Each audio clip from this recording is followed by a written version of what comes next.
The laughter started when Claire Bennett dropped her bag at the security checkpoint, spilling pill bottles and medical supplies across the polished airport floor. She was 47 years old, wearing wrinkled scrubs under an old cardigan, and her hands shook as she tried to gather everything while a line of impatient travelers huffed behind her. "Move it, lady," someone muttered. "Some of us have flights to catch." Claire's face burned as she scrambled on her knees, her fingers clumsy with exhaustion. She'd worked a double shift at the VA hospital before driving straight to the airport, hadn't slept in 36 hours, and the tremor in her hands, the one that had started 6 months ago and wouldn't go away, made everything harder. A young woman in designer heels stepped around her with an exaggerated sigh, rolling her eyes at her companion.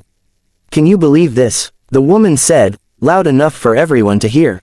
"They really let anyone fly these days." Claire said nothing. She just kept picking up her things, the blood pressure medication, the anti-anxiety pills, the reading glasses she couldn't afford to replace. Each item felt heavier than it should. The TSA agent, a bored man in his 20s, finally waved her through without helping. She repacked her bag with shaking hands and walked toward her gate with her head down, invisible again. She'd been invisible for most of her life, and she'd learned to prefer it that way. The flight to San Diego was for a memorial service. Lieutenant David Chen had been one of her patients at the VA hospital for 3 years before he died 2 weeks ago. Not from his injuries, he'd survived an IED blast in Afghanistan that had taken both his legs, but from an infection that his weakened immune system couldn't fight. Claire had been there when he died, holding his hand while his sister sobbed in the corner. His last words had been, "Tell them I tried. Tell them all I tried." Claire had promised she would go to his funeral. She'd promised his sister. It was the least she could do for a man who'd sacrificed everything. At the gate, she found a seat in the corner away from everyone else. The airport was crowded with holiday travelers, families with screaming children, business people on their phones, couples holding hands. Claire pulled out a worn paperback and tried to read, but the words blurred together. She couldn't stop thinking about David, about the way he'd joked even when the pain was unbearable, about how he'd taught her to play chess during his treatments, about the photograph he kept by his bed of his unit in Kandahar. "Excuse me, is this seat taken?" Claire looked up to see an elderly woman with kind eyes and silver hair pulled back in a neat bun. She wore a simple blue dress and carried herself with a quiet dignity that reminded Claire of her own grandmother. "No, please," Claire said, moving her bag. The woman sat down with a small grateful smile. They sat in silence for a few minutes before the woman spoke again. "Heading home or leaving it?" "Neither, really," Claire said. "Going to a funeral." "I'm sorry." The woman's voice held genuine sympathy. "Someone close." Claire thought about how to answer that. David hadn't been family, hadn't been a friend, exactly. But over 3 years of treatments and conversations and shared silences, he'd become something important. Someone who mattered. "A veteran," Claire finally said. "Someone I cared for." The woman nodded slowly. "You're a nurse." It wasn't a question. Claire wondered how she knew. Maybe the scrubs visible under her cardigan, maybe the tired look in her eyes that all nurses carried, maybe something else. At the VA hospital, Claire confirmed. "For 23 years. That's a long time to carry other people's pain." The words hit Claire harder than she expected. She felt her throat tighten and looked away, blinking hard. The woman reached over and gently patted her hand. "My husband was a Marine," the woman said quietly. "Served in Vietnam. Came home with wounds nobody could see. He spent 40 years fighting a war that never ended for him." The VA nurses were the only ones who understood. The only ones who didn't treat him like he was broken. Claire swallowed hard. "I'm sorry for your loss." "Don't be sorry. Be proud. What you do matters more than you know." Before Claire could respond, a commotion erupted near the gate. A group of young men, college age, drunk or close to it, were laughing loudly, making a scene. One of them wore a shirt that said, "Spring Break 2024, and was holding up his phone, recording his friends as they harassed other passengers. "Look at this guy," one of them said, pointing at an older man in a wheelchair. "Dude, you're taking up like 3 seats."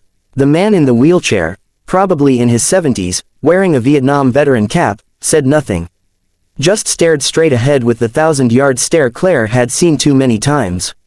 "Hey, I'm talking to you, Grandpa," the kid persisted. "You deaf or just stupid?"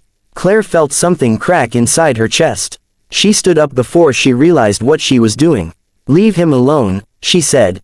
Her voice came out quieter than she intended, but firm. The kids turned to look at her. One of them, the ringleader with the phone, laughed. "What are you, his nurse?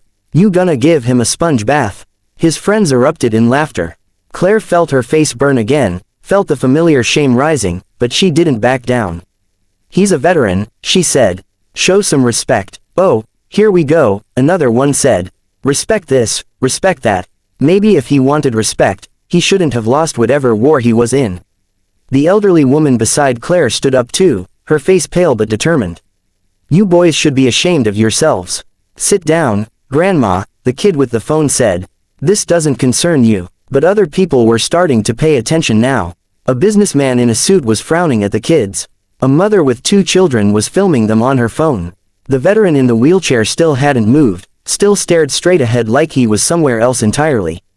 Claire walked over to the veteran and knelt beside his wheelchair. "Sir, are you okay?" He blinked slowly and turned to look at her. His eyes were wet. "I'm fine, miss. Don't worry about me. These boys are being inappropriate. I can ask security too." "No need." His voice was soft, defeated. "I'm used to it." Those 4 words broke Claire's heart. She put her hand on his arm, and he flinched slightly before relaxing. "You shouldn't have to be used to it," she said quietly. The kids were still laughing, still filming, when a voice cut through the noise like a blade. "Attention." The single word, barked with unmistakable authority, silenced the entire gate area. Claire turned to see a man in his 60s striding toward them. He wore a simple leather jacket and jeans, but everything about his bearing screamed military. His silver hair was cut short, his jaw set, his eyes blazing with controlled fury. The kids fell silent, uncertain. The man walked straight to the veteran in the wheelchair and came to attention, rendering a crisp salute. "Gunnery Sergeant Thomas Mitchell," the man said.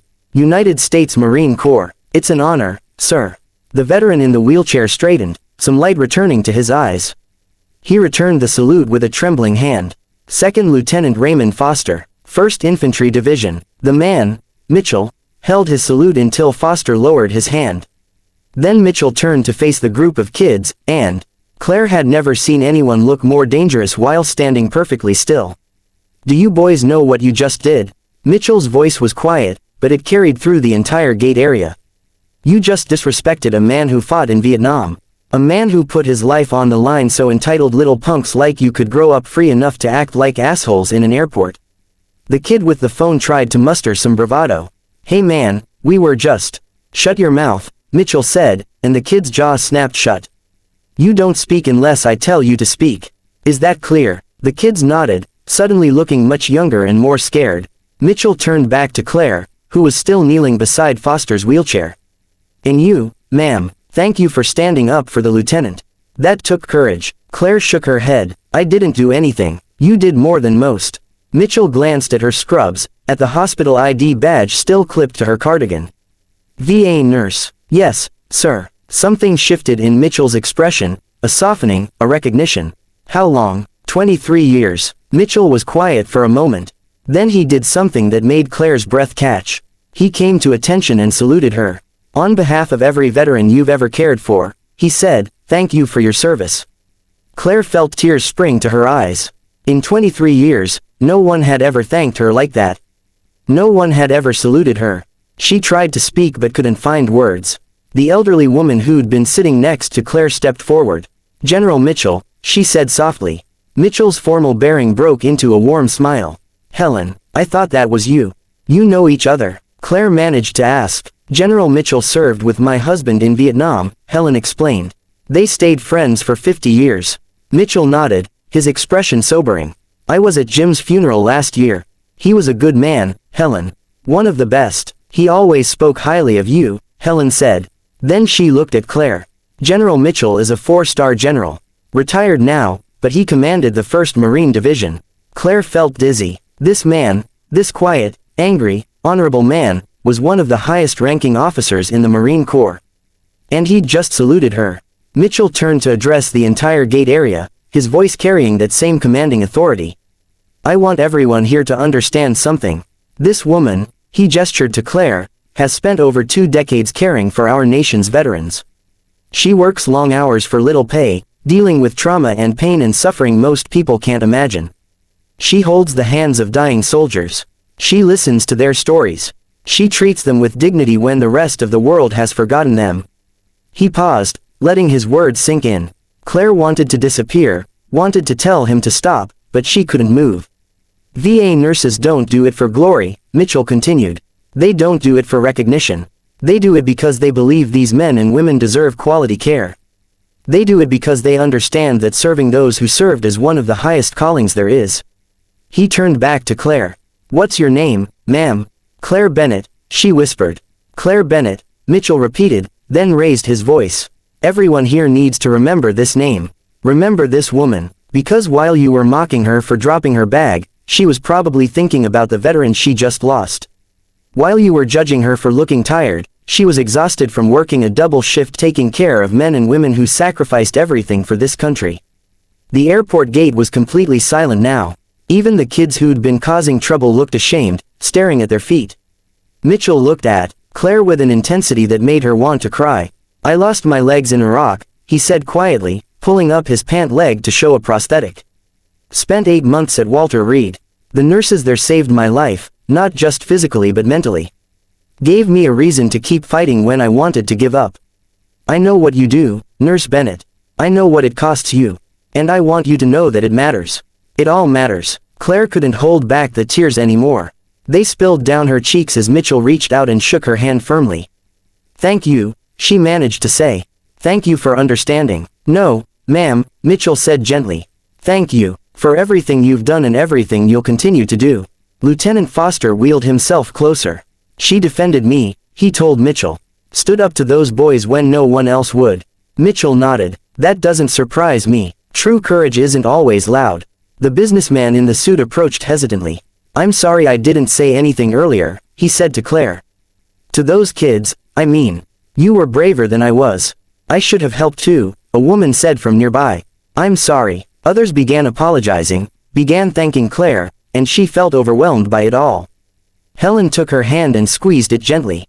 Breathe, Helen whispered. Just breathe. The kids who'd caused the trouble approached slowly, their earlier bravado completely gone. The ringleader had tears in his eyes. Ma'am, he said to Claire, his voice shaking. I'm really sorry. I was completely out of line.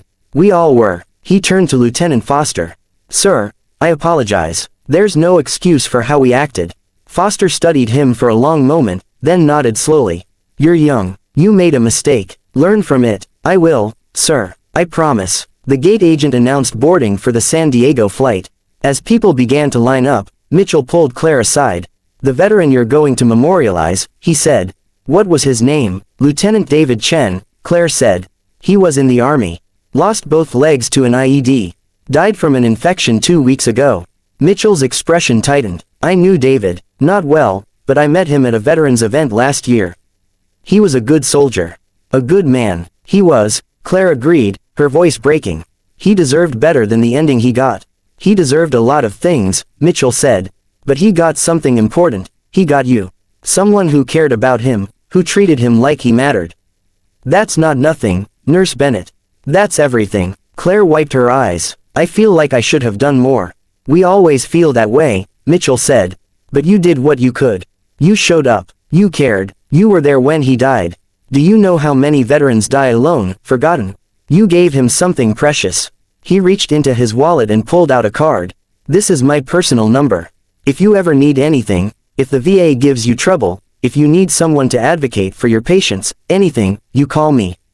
Understood. Claire took the card with trembling fingers. I don't know what to say. Don't say anything. Just keep doing what you're doing. Keep showing up for our veterans. That's all I ask. They called Claire's boarding group. Helen hugged her tightly. You're stronger than you know, Helen whispered. Jim always said that the real heroes are the ones who keep fighting after the war is over. The ones who help others heal. That's you. Claire hugged her back, crying openly now. Thank you. As she walked toward the gate, Lieutenant Foster called out to her. Nurse Bennett, she turned back. Tell David's family that he was a hero, Foster said. Tell them he mattered. Tell them we won't forget. Claire nodded, unable to speak.